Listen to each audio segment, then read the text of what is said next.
स्वागत है दोस्तों आपका एम्पलीफायर वर्ल्ड चैनल में। देखिए ये जो बोर्ड है क्लास डी एम्पलीफायर का, ये मार्केट में अवेलेबल है और इजीली मिल भी जाता है।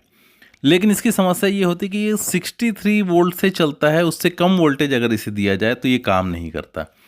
तो अगर हमें सबवूफर एप्लीकेशन के लिए क्लास डी बोर्ड का अगर हम इस्तेमाल करें तो काफ़ी बेहतर होता है, क्योंकि इसमें लॉसेस कम होते हैं। और जो सबवूफर में केवल हैवी जब ज़्यादा करंट की ज़रूरत पड़ती है तो वहाँ पर क्लास डी ज़्यादा इफ़ेक्टिव होता है, स्पेशली जब हम इसे व्हीकल में लगाते हैं, यानी कि अपनी गाड़ियों में लगाते हैं। तो वहाँ पर class A B amplifier battery को काफ़ी तेज़ी से ड्रेन कर देता है, गाड़ी की बैटरी को, अगर हम उसे सबवूफर एप्लीकेशन में इस्तेमाल करते हैं। तो यहाँ पर देखिए इस बोर्ड को मैंने टेस्ट किया है। तो इस बोर्ड को अगर मैं टेस्ट करता हूँ तो अगर इसे मैं 63 वोल्ट देता हूँ तो ये काम करता है, और अगर इससे 63 वोल्ट से कम हो जाए, जैसे कि 30 वोल्ट 35 वोल्ट, तो ये काम नहीं करता। तो यहाँ पर इसका जो कंस्ट्रक्शन है हम देख लेते हैं किस तरीके से कंस्ट्रक्शन है इसका। तो ऊपर का हीट सिंक मैंने रिमूव किया है और यहाँ पर रजिस्टेंस बैंक लगी हुई है। ये रेजिस्टेंस बैंक का काम है, जो power supply, main power supply आप जो फीड करते हैं उसको ये रेजिस्टेंस बैंक 5 वोल्ट में कन्वर्ट करती है एक जीनर और कैपेसिटर के नेटवर्क के थ्रू। यहाँ पर ये है जीनर और कैपेसिटर का नेटवर्क, और ये जो 5 वोल्ट है इस आईसी को पावर अप करने के लिए जाता है। इसके साथ साथ इस आईसी को जो बायस वोल्टेज है 12 वोल्ट का, उसका भी अरेंजमेंट होता है। और यहाँ पर कुछ डायोड का नेटवर्क, ये सब जो क्लास डी में होता है जनरली, आपने देखा होगा 2110 इस आईसी से जो बनता है, या फिर 2153 से बनता है। तो यहाँ पर एक और सेक्शन है, तो ये मुझे लगता है शायद प्रोटेक्शन का सेक्शन है, तो मैं उसे एग्जैक्ट नहीं बता पाऊँगा अभी ये छोटा सेक्शन कौन सा है। तो यहाँ अभी तो इतना समझ में आ गया कि ये जो रेजिस्टेंस बैंक है वो पावर अप करने के लिए, और ये सेक्शन जो है डाउटफुल हो रहा है कि ये शायद प्रोटेक्शन से रिलेटेड है। और यहाँ पर एक सेक्शन और दिखाई देता है, ये केवल 12 वोल्ट को कन्वर्ट करने के लिए है। यानी कि आप जो मेन पावर सप्लाई देते हैं, और मेन पावर सप्लाई से जो 12 वोल्ट बायस वोल्टेज होता है वो फ़ैन को ड्राइव करता है यहाँ से, और यही फ़ैन का वोल्टेज आईसी को भी जाता है, जो कि आईसी को 12 वोल्ट बायस वोल्ट का भी काम करता है।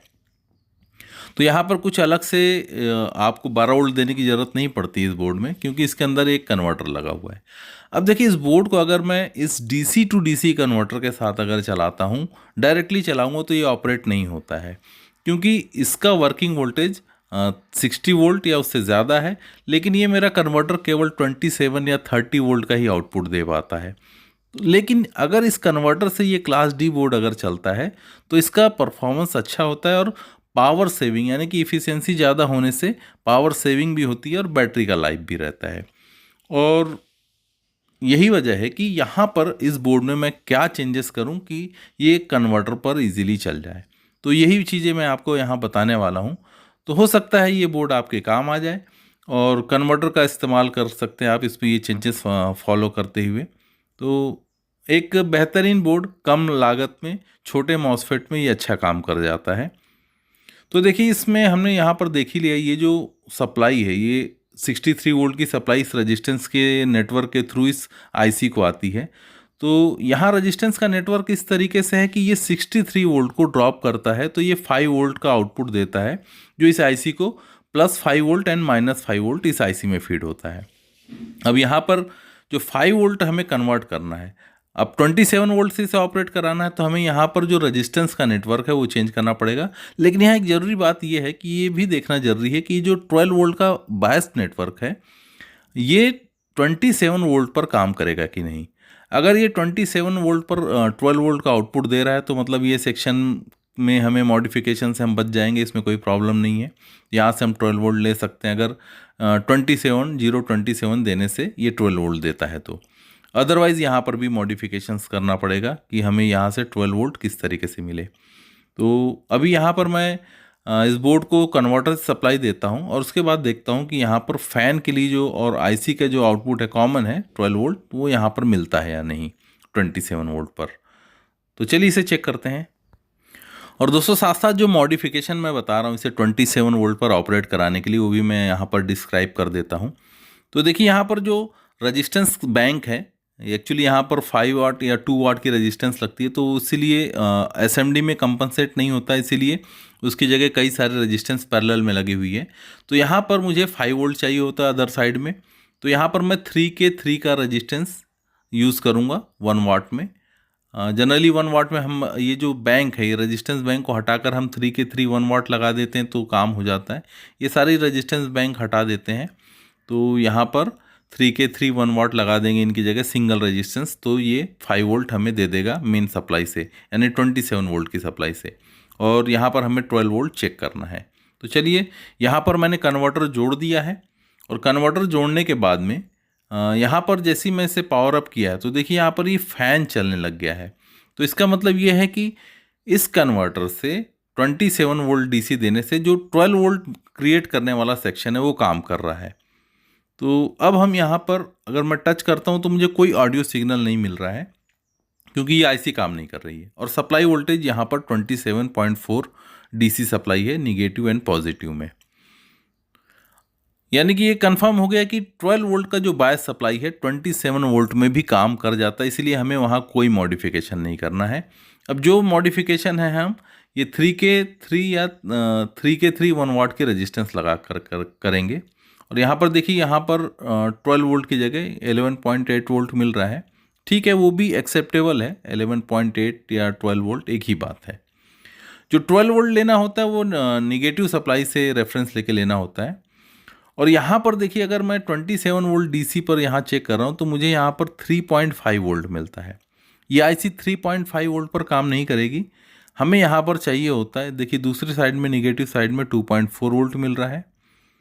और इसके अगर हम इनपुट साइड में देखते हैं तो देखिए यहाँ पर 27 वोल्ट की मेन सप्लाई आती है, और 27 वोल्ट को ड्रॉप करके दूसरे साइड में 5 वोल्ट चाहिए होता है, लेकिन ये 5 वोल्ट नहीं आ रहा है। यानी कि जो रजिस्टेंस का नेटवर्क है वो हैवी रेजिस्टेंस क्रिएट कर रहा है। तो हमें 5 वोल्ट दूसरे साइड में लाने के लिए इसी रेजिस्टेंस के पैरेलल में मैं यहाँ पर 4 के 7 रेजिस्टेंस लगा देता हूँ। ऐसे ट्रायल के लिए चेक करता हूँ। बेस्ट तो ये है कि हम वो सारी रेजिस्टेंस निकाल कर एक सिंगल रेजिस्टेंस लगा दें, लेकिन एसएमडी स्टेशन भी चाहिए होता है इसके लिए, काफ़ी क्लियरिटी से ये काम करना होता है। लीजिए दोस्तों, यहाँ पर मैंने दूसरी रेजिस्टेंस लगा दी, अप्लाई कर दी है। 4 के 7 की रेजिस्टेंस ली है क्वार्टर वाट में, अभी जस्ट चेक करने के लिए।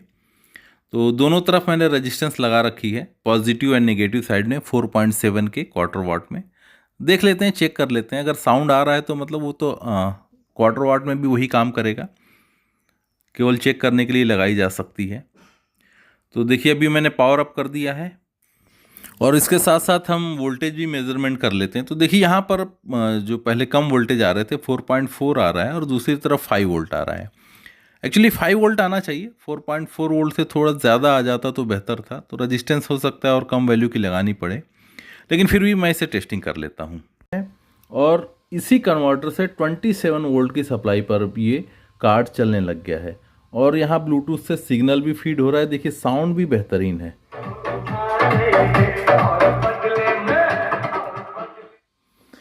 अभी कॉपीराइट का इशू आएगा, क्योंकि इस वीडियो को बनाने में काफ़ी रिसर्च लगा, इसलिए इस कॉपीराइट में मैं नहीं देना चाहता। और दोस्तों, साउंड भी बेहतरीन क्लीन है, और बाकी जो अदर क्लास डी के मुकाबले इसका जो साउंड होता है क्लीन होता है। इसमें टोटल हार्मोनिक डिस्टॉर्शन भी काफ़ी कम होता है।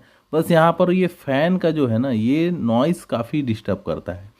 तो इसको और मॉडिफाई किया जा सकता है, जैसे इसको हटाकर, ये मॉसफेट हटाकर हम दूसरे मॉसफेट लगाकर एक बड़े हीट सिंक के साथ अगर इसको लगा दे तो ये फ़ैन को हटाया जा सकता है।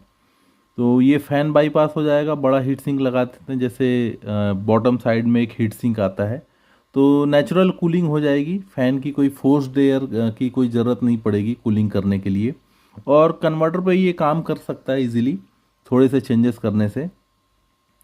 अगर हम इसे व्हीकल में लगाते हैं, गाड़ियों में लगाते हैं, और यहाँ पर ऐसे फोर्स्ड कूलिंग है, एयर फैन का इस्तेमाल किया गया है, तो ये बहुत ज़्यादा डस्ट अब्जॉर्ब कर लेता है और फ़ैन भी ख़राब हो जाता है। तो इससे इसकी लाइफ नहीं रहती है। बेहतरीन कूलिंग वही है जो नेचुरल कूलिंग हो। तो नेचुरल कूलिंग में जो डस्ट उसमें आने का जो परसेंटेज रहता है वो कम होता है। तो डस्ट एक्यूमुलेशन धीरे धीरे होता है, मतलब बहुत तेज़ी के साथ नहीं होता। लेकिन फ़ैन लग जाने के बाद जो डस्ट आप साल भर में जमा होता था वो केवल 1 महीने में ही उतना डस्ट जमा हो जाएगा। तो दोस्तों, फिर आपका बहुत बहुत शुक्रिया। इसके और दूसरे मॉडिफिकेशन वीडियो में जल्द से जल्द मिलेंगे, और कुछ और भी वीडियो आएंगे। तो मिलते हैं नेक्स्ट वीडियो में। Thank you for watching and have a nice day.